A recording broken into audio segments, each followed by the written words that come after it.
Hey, welcome to HOWZA channel. In today's lesson, you will learn how to convert Excel to Google Sheet.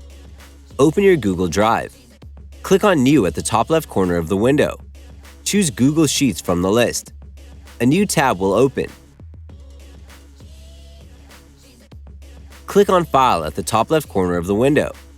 Choose Import from the list. A new window will open.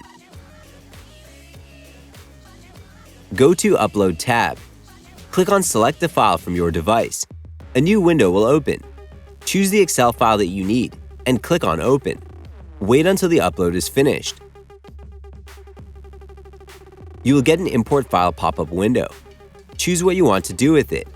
We recommend using Replace Spreadsheet option. Click on Import Data. Wait until the import is finished. You will see the data from your Excel file appear in the Google Sheets file. There's one more way you can turn Excel file into Google Sheets file. Open your Google Drive. Click on New at the top left corner of the window. Choose Upload File from the list.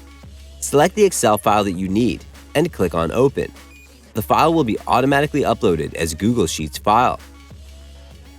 That's it. Thanks for watching the video.